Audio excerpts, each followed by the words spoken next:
The world is changing. Inspiration is everywhere. It has never been so easy to connect, share, and bring people together. We're learning from others and finding the best in ourselves. Challenging our beliefs. Sharing our vulnerability. Overcoming our fears. Transforming ourselves so we can transform the world. How far can we go? This is London Real. I am Brian Rose. My guest today is...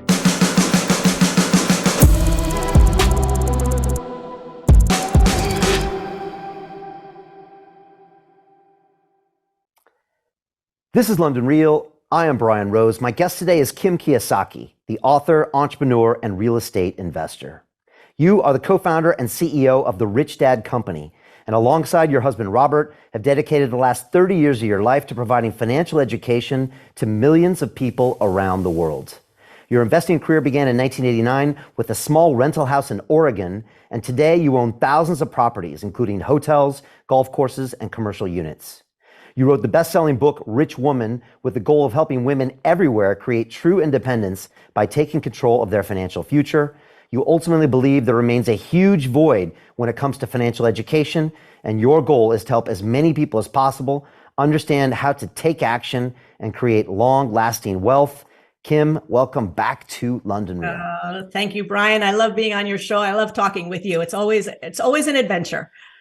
Kim, it's great to have you back. I think last time you were here was about 4 years ago, but we've hung out in many places. I know you've had, dinner with the whole crew in Phoenix and in London, and it's always a great time hanging out with you and obviously Robert and like kind of the whole crew. So great to have you on. And, your stuff always cuts through, Kim.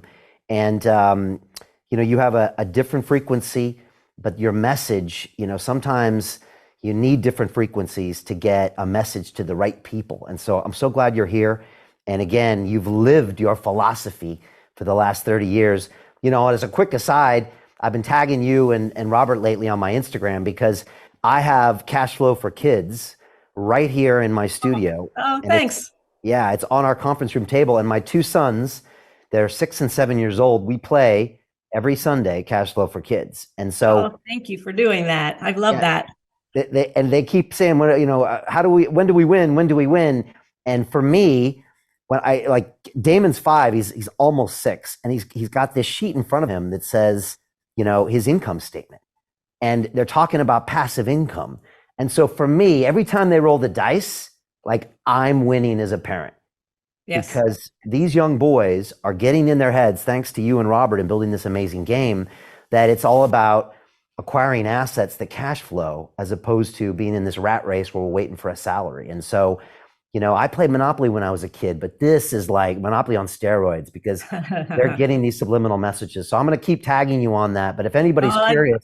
I love that you're teaching your kids that. I would, more and more parents are starting to realize how important that is.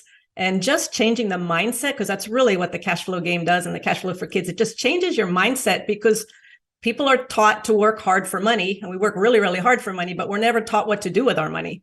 So thank you for kind of changing that mindset of your kids. And I know I know being your kids, they're going to be phenomenal as adults. So I hope so. I hope so, because I started them off paying them an allowance to do chores. And then I realized I'm actually incentivizing them the wrong way, right? That's that's a paycheck. And so, now I'm trying to get them back on track. But maybe we start there, Kim, because you've always said couples should play the cash flow game. Yes. You and Robert, people don't know, you and Robert created the cash flow game before the Rich Dad book. And ultimately, I think it was your way of trying to re-educate everybody from a financial perspective. But what was the philosophy of that game? Because it's a lot of what you're about. Yeah. A lot of people don't realize that the game came first. So we created the cash flow game. The book came as a result of Robert working on a brochure to promote the game. That's how that came about.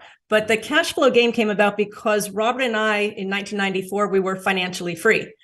And everybody thought, well, you must have had millions of dollars, or you sold your business for a lot of money, or big stock portfolios. And it's like, no, we didn't have any of that. Just as you're saying, Brian, it was our assets. And an asset in the rich dad world is something that puts money in your pocket, whether you work or not. So what we had was we had $10,000 a month, every month coming in from our investments, primarily real estate. But our living expenses at the time were only $3,000. So at that point, we were financially free. And instead of traveling the world, everybody's like, how did you do it? How did you do it? We actually took step by step. And this was interesting, how to put what we did into a game that was fun and entertaining. And we kind of trick people into learning because they're having fun. So what we did is we actually took the steps that we took to become financially free and we put it in the game. So the financial statement, which is the scorecard in the game, actually is a type of financial statement that we look at every month. And you've got in the game, you've got the income statement, you've got the balance sheet, and you've got the statement of cash flow. So we wanted people to teach people. So instead of us traveling all over the world, the game travels all over the world to places that Robert and I would never, ever get to. And then people can teach one another. People can teach their kids. We have it in businesses. I had somebody who played the game with 3 accountant applicants for their business to see what the behavior was, because it really is a mindset change, and it's you watch people's behavior and it really comes to the surface. So it's my passion. I like to be the queen of cash flow. And I love that this game, we're now going to have a digital version that we're about to launch, which is very, very exciting.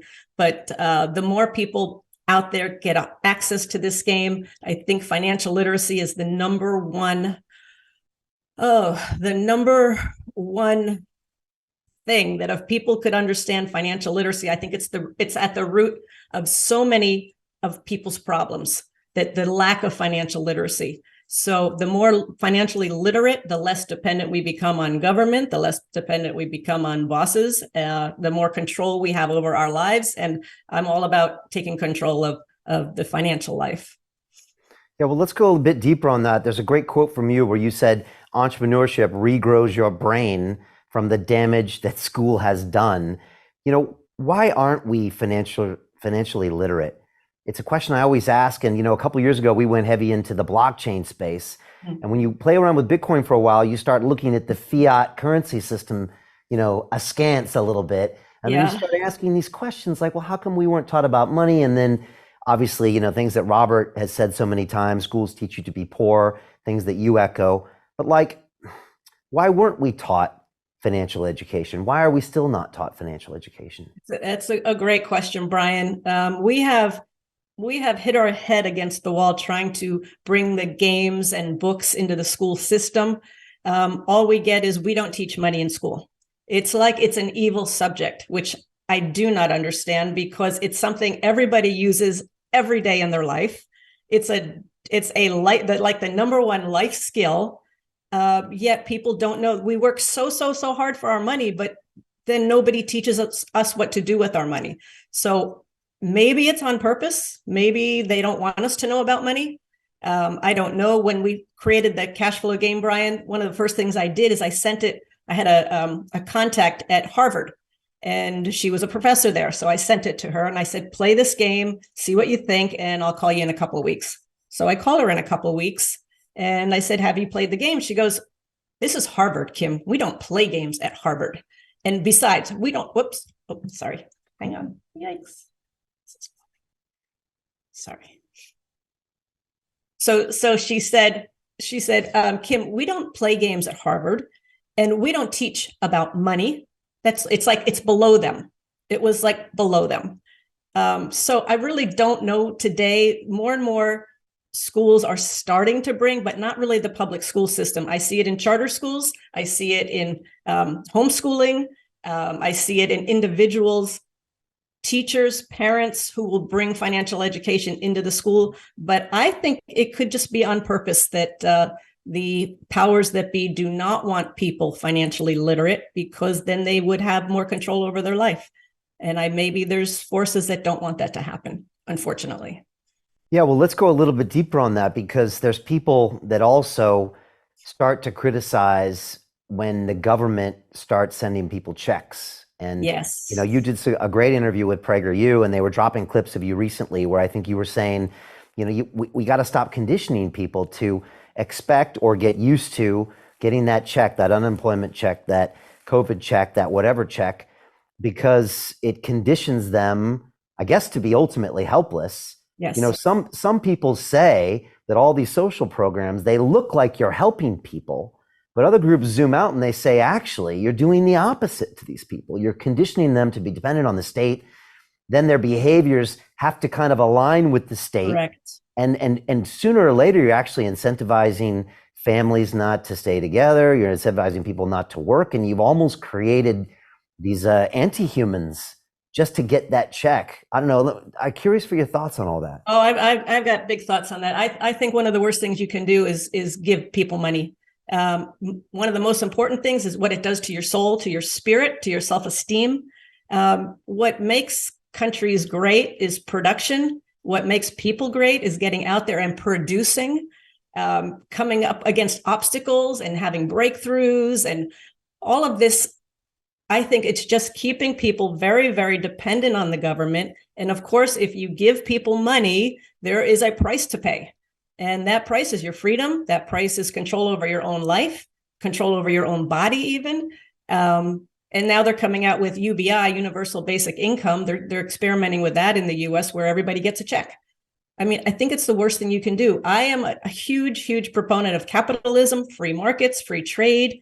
I think that's what keeps the world running, not just giving people money, printing more money, giving people checks, stimmy checks. Oh, my goodness. So many people right now in the US are not working. I don't know how they afford it, but I know for a fact people who had been on welfare for a short period of time because they had a something that, years ago they had a situation and they weren't working and they needed money.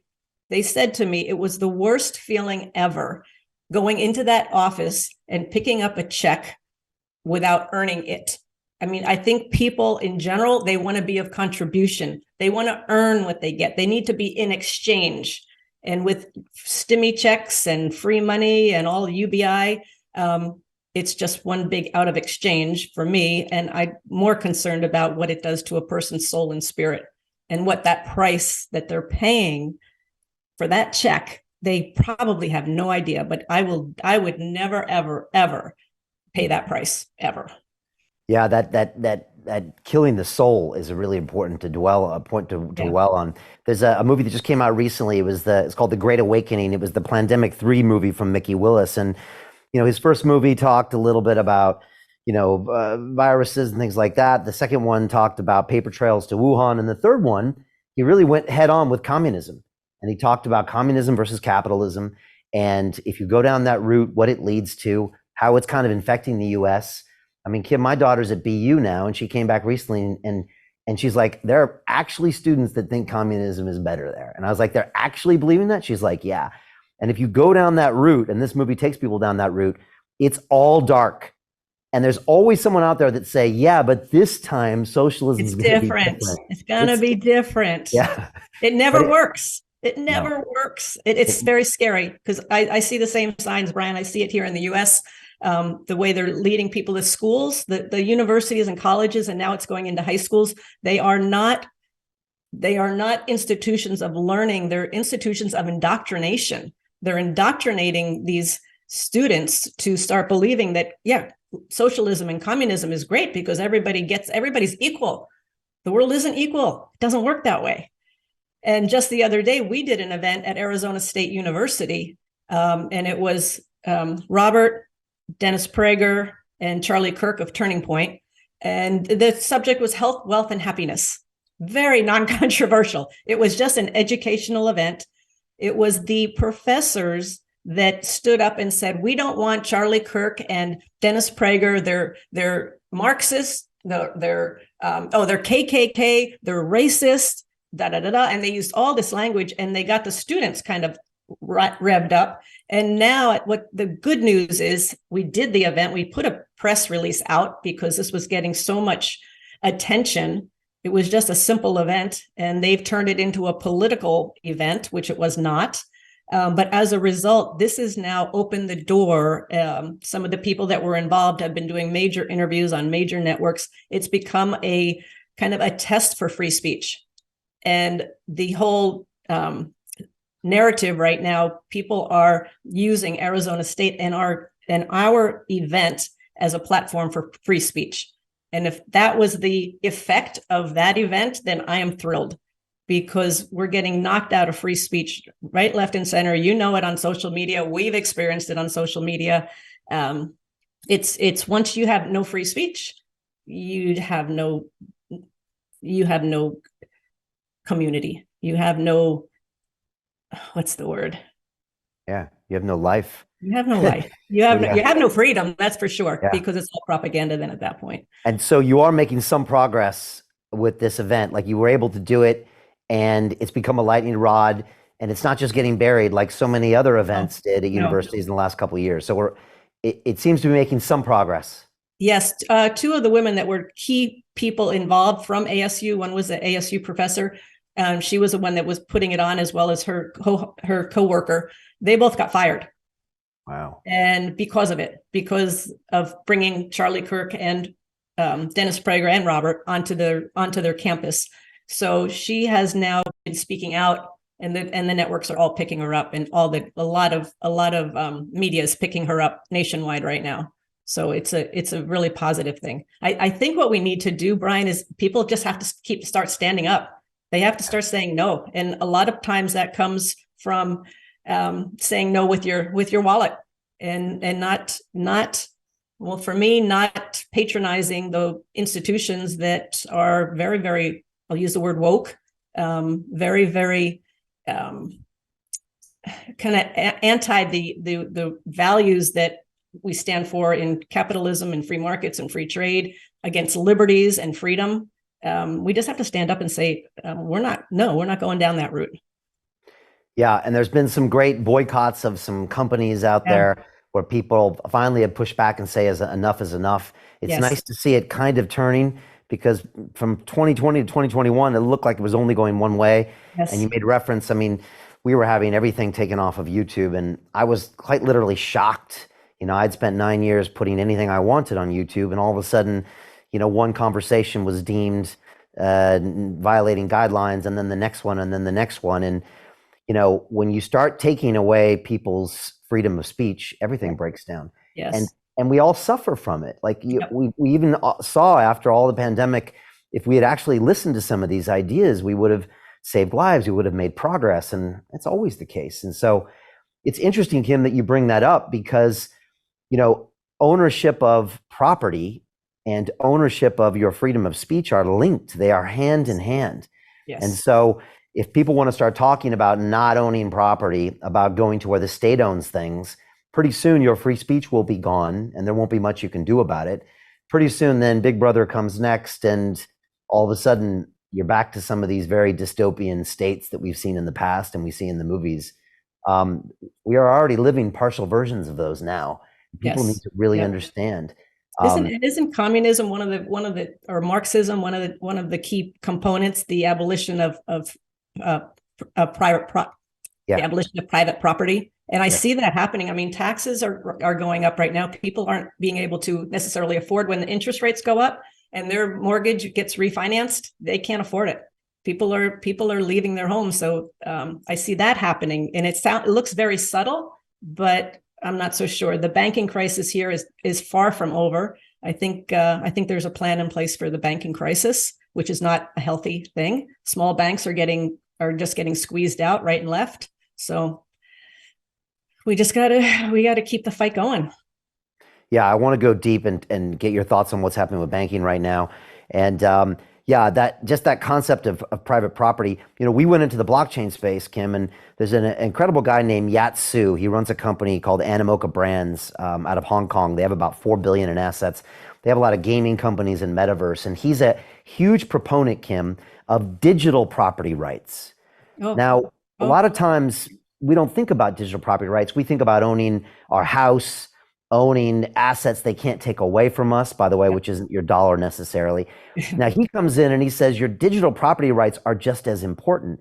And if you can't own things like your medical data, your browsing history, your identity, your digital property online, then guess what happens? You start to lose your freedoms as well. Yes. Yes. And again, I lived that because for YouTube had 2 million of my subscribers, 9,000 of my videos, 9 years of my life, and I didn't own it. They owned it. So guess what? They could take away my right to digital freedom of speech. So like this is all tied, and people need to understand. Yes. And so now with Web3 and the blockchain, I can actually own these assets forever, and they can be on a blockchain where no company, Web2 company, can take them away from me, which means they can't censor me. So I would say to everybody, all of this is related. And if you talk to the hardcore Bitcoiners, they love it because you can't take away an asset. You can't print more of it and dilute it. And that gives them a freedom, potentially even to speak more, because now their currency isn't being controlled. And that's interesting because just one other thing is when we look at the assets that we want to own today, we want to own assets that the government can't print, right? Yeah. The dollar is, where is that? We want tangible things that we can touch, feel, that are real, not fake. Stock market to me is kind of fake. It's all manipulated. The dollar's worthless, going to be worthless pretty soon. There's a lot of interesting things coming up right now. Well, I want to get your thoughts on those assets. Just before we do, I just want to linger on a point that you mentioned earlier when you talked about UBI. You and Robert have always said that a paycheck is something close to a drug habit. It's as bad as a drug habit. And I had a drug habit for years, and I talked about it publicly in one of my movies. And it's a very dangerous thing that's hard to get out from under. You tell most people that, they would say, "Oh, that's a bit harsh. This is just the way I get paid." But if a salary is a drug habit, then what is a COVID check? And then what is UBI? You go from a gateway drug to like the most dangerous drug on the planet. Fentanyl is like UBI because, if a paycheck, you have to do some work.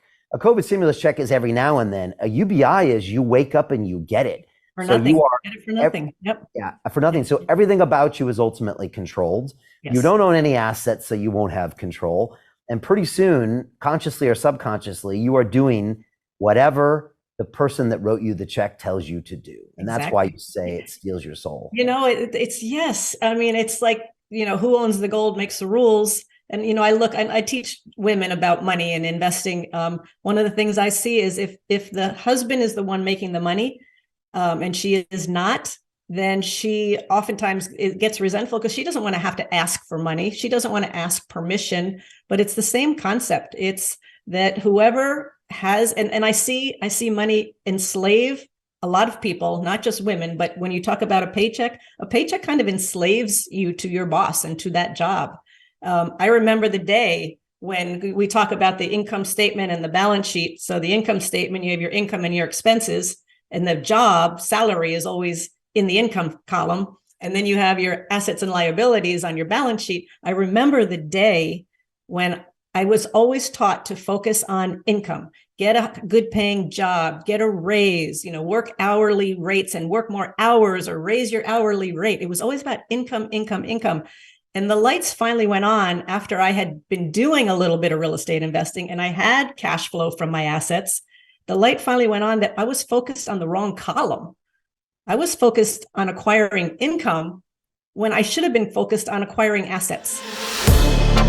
To continue watching the rest of the episode for free, visit our website londonreal.tv or click the link in the description below.